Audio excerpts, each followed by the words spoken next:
Hi, I'm Houston City Council member Amanda Edwards. Welcome to the latest episode of the Edwards Empowerment Talks. I'm excited to have you join us. Empowerment is a word that is more than just part of a slogan. We believe that when people are empowered, change happens, and that change spreads. The goal for the Edwards Empowerment Talks is to inspire you with stories of perseverance. We want to remind you that where you are today is not where you must remain. You are only limited by your own imagination. If you're focused and you work hard, you too can defy the odds. Our guest today is Dr. Halcyon Watkins, a Texas-based veterinarian who has an inspiring story of triumph. She grew up during the Jim Crow era in the United States. After graduating from high school, she attended Texas Southern University. There, she participated in lunch counter and bus station sit-ins in Houston. Dr. Watkins inspired many people on the path of desegregating America. Welcome, Dr. Watkins, to the Edwards Empowerment Talks. I'm so excited that you're joining us today. Thank you. Absolutely. Okay. So as you know, I was super excited to meet you for the first time when we were at the campus of Texas Southern University with the strange demise of Jim Crow being screened. Right. Of course, that's how I came to learn about your story, because you were one of the very Texas Southern students, university students, who were part of the sit-ins. And so I want to hear a little bit more about how your journey started, how you got to that point, and how you used that point as a pivot point in your life in terms of really affecting change. So tell us a little bit about your background. Well, like I said, I am from Bryan, Texas, and my father was a principal there. Mm-hmm. And at the time, they were beginning to start talking about integrating schools. Okay. So my parents started, it was imperative that we went away to boarding school. Okay. To avoid some of the trauma of some of the changes that were going to take place. Yes. So I went to school in Virginia. Okay. A boarding school. Okay. And so I had to ride the train.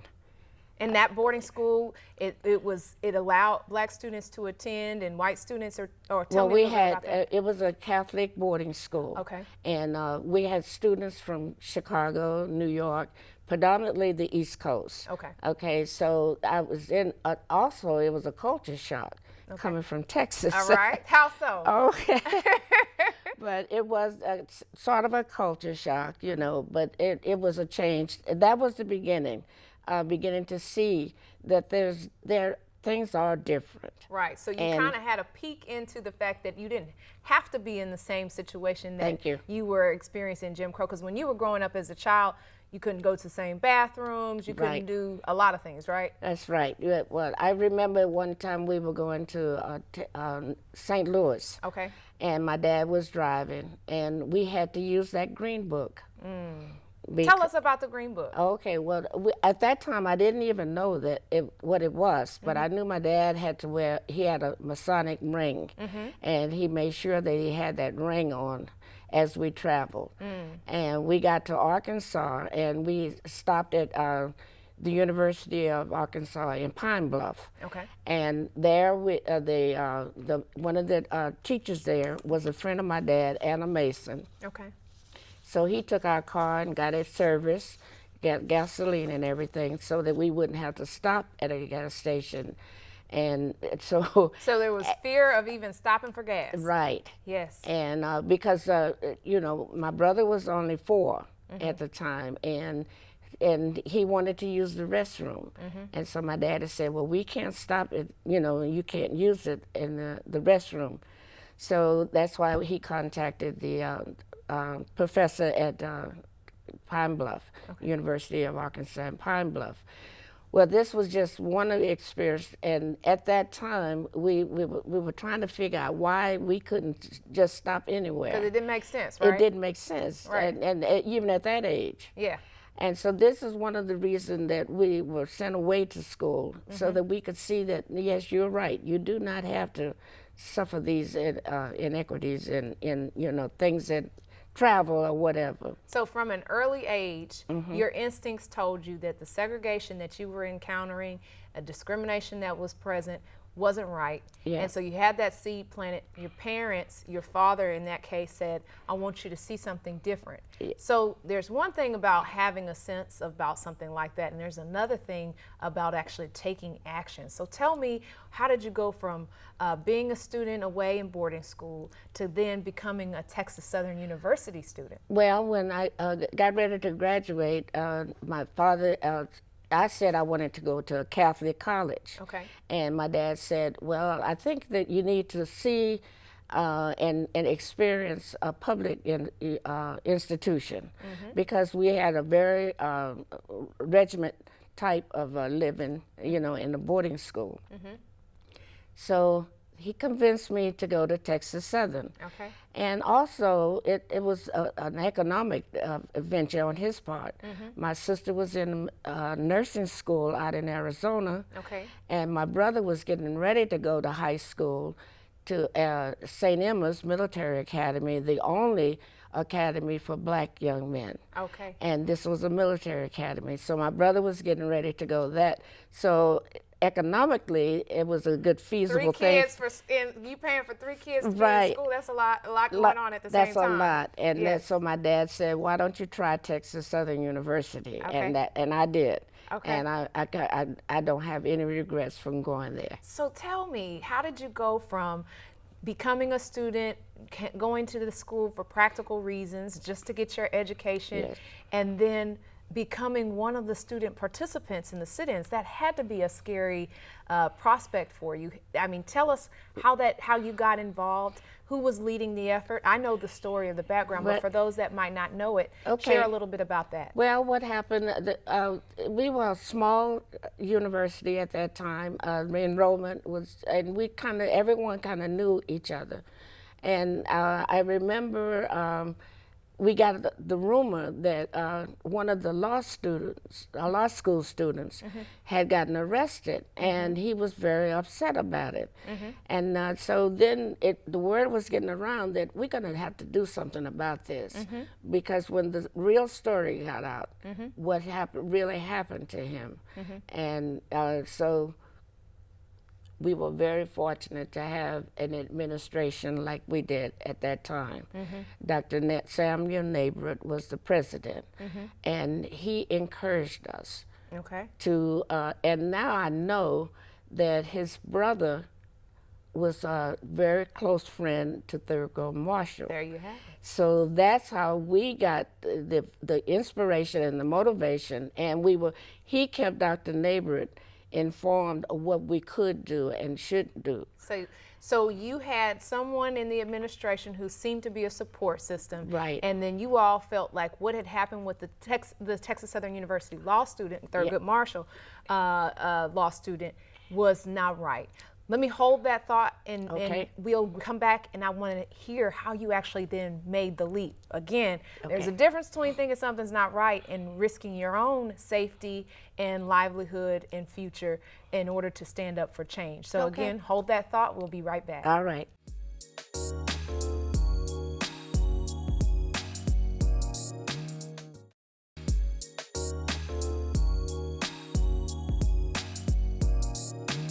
And just picking back up on our conversation, you mentioned that you had a supportive administration. You had a leader there.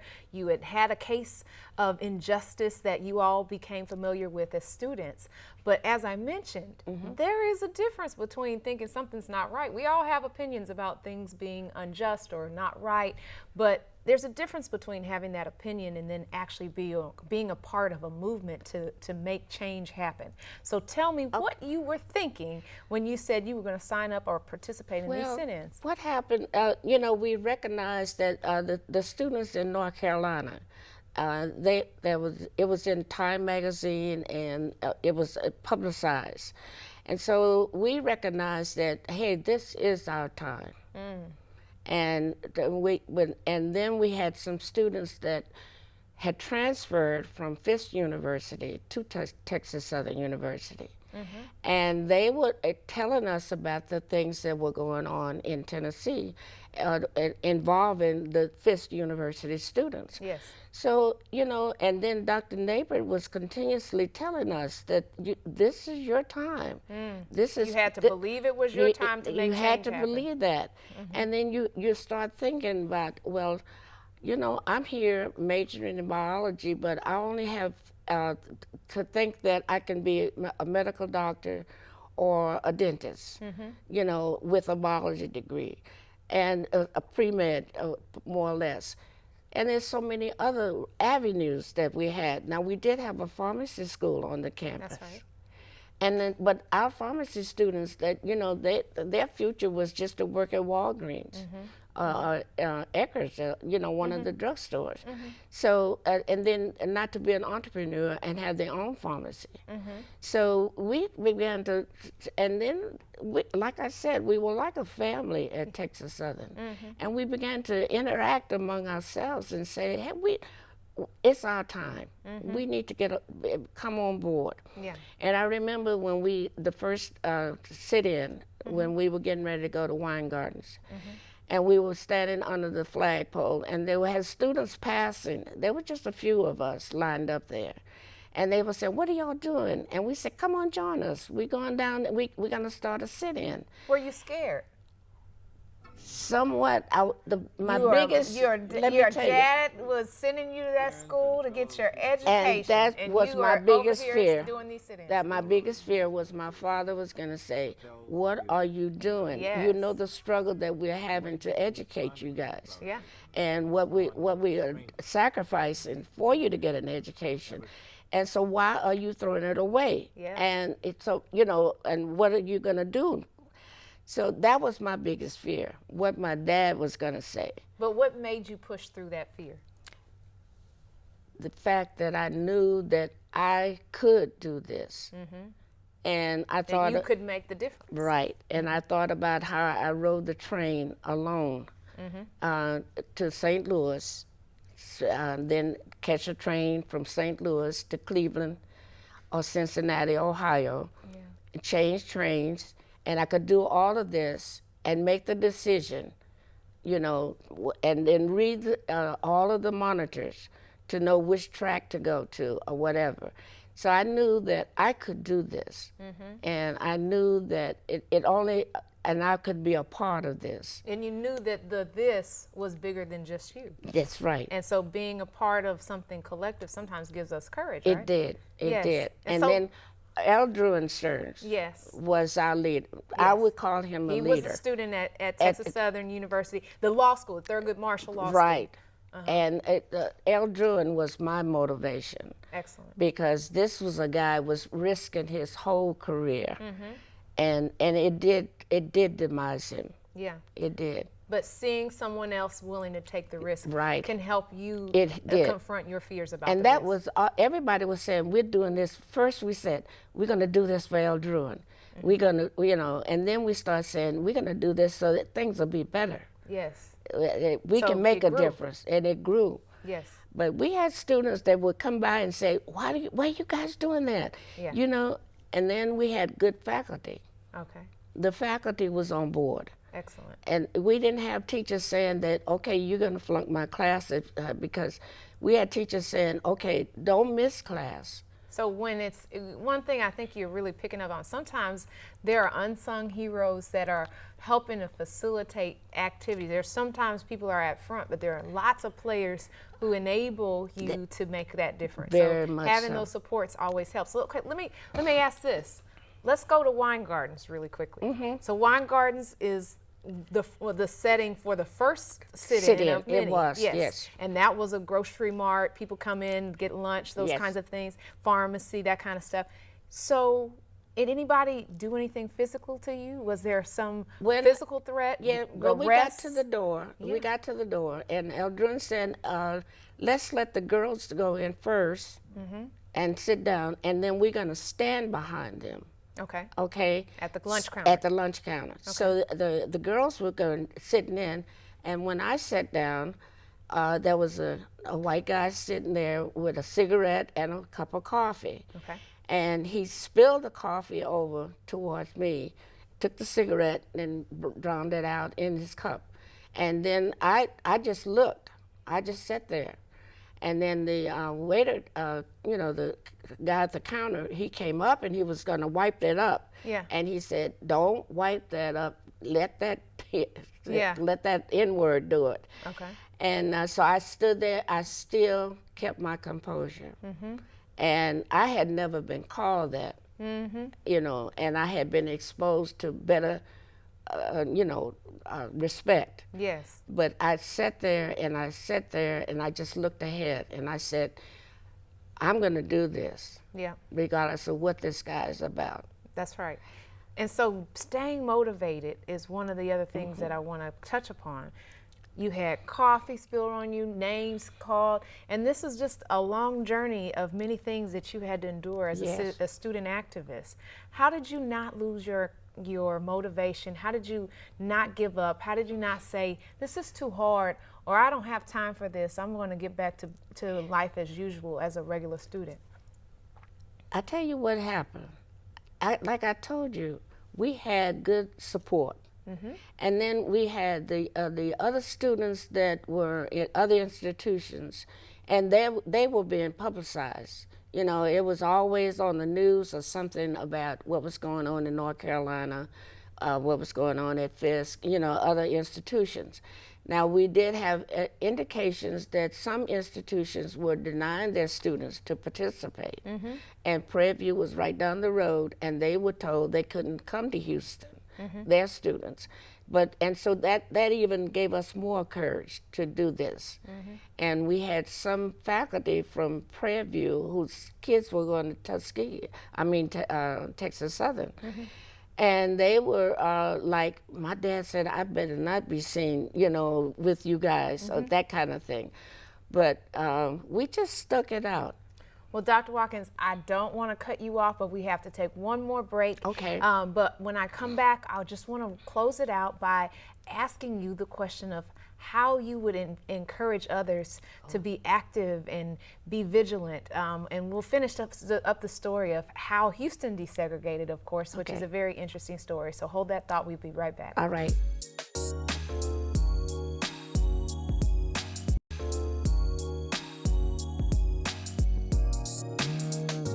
And we're back with Dr. Halcyon Watkins, who's telling a remarkable story about how she was part of the sit-in movement here in Houston that helped to desegregate our entire city. Dr. Watkins, this has been so insightful. So tell me, after you started the sit-ins and you were part of it, you know that, of course, there were some really interesting dynamics at play, business leaders of a variety of sorts. Yes. The Strange Demise of Jim Crow summarizes this very well, so I don't want to give away the story for those who may want to watch it. Right. But you were a part of a movement that eventually led to the desegregation of Houston. That is a pretty big deal. My question to you is, after you accomplished that feat and participated in that way, and you saw a desegregation occur right before your eyes, how did that make you feel? And how did that encourage you or inspire you to continue on with your career? Well, one thing I felt very confident then, and Texas A&M wasn't taking women and nor minorities at the time. And I felt very confident that I could go down there and apply for veterinary school. All right. And I did. Okay. But I was thrown out of the dean's office, but I felt good. I felt so confident at that time. And then a brief was written up for me to get admittance, because that was considered a professional school and not an undergraduate program at Texas A&M. So I could have fought to get in. But at that time, my dad, once again, he said, come on now, let's do this. And Senator Bill Moore wrote the brief for me to go, and we were at the Capitol steps to file this brief for me to get into Texas A&M veterinary school. Okay. He said, do you want to be a veterinarian, or do you want to be the first to get into this veterinary school? And I said, I want to be a veterinarian. Okay. So that's why we canceled the brief. I see. And we did not go forward with that. And that's why I went to Kansas State for pre-vet. And at that time, I did have some encounters. And so it was recommended that I go to Tuskegee. And that's where I went, and I became a veterinarian. And that is why you are now Dr. Watkins. That's correct. That's right. Well, let me say this. It is such an interesting paradigm that you just highlighted there. Sometimes we have to make difficult choices. And so you've got to learn for your life trajectory, what are the right times where you want to have a big impact? What are the battles that you choose to pick? And that's deeply fight, and those are deeply personal decisions. And so I appreciate the juxtaposition in terms of you showing what happened at Texas Southern and some of the things that you had to endure in order to become Dr. Watkins. Yes. And that story is inspiring to others. Can you give some advice to those who might be watching today? Any advice you have about confronting fear, or becoming an activist, or making good personal choices? Well, one student asked me when I had given the little presentation at the law school. Yes. And she asked me, she said, do you have any advice for being an activist? And I told her, I said, first of all, know why and what you have been an activist for. Your why. Your why. I don't let someone to just come out and say, let's carry plaques and let's fight this. Make sure you understand why you're doing it. That's right. And I told her, I said, look, I would really like to see you be an activist, but I want you to be in the right frame of mind. That's right. And your heart is in it. Well, Dr. Watkins, that is sound advice, and I think it always starts with the question of why. I cannot thank you enough. You have done such a tremendous amount, not only for the student body that you were part of at Texas Southern, but for the entire city of Houston. So I'm grateful to you, and I know so many others are as well. I want to thank you. I want to thank you for keeping the hope alive that we need, and for inspiring our young people.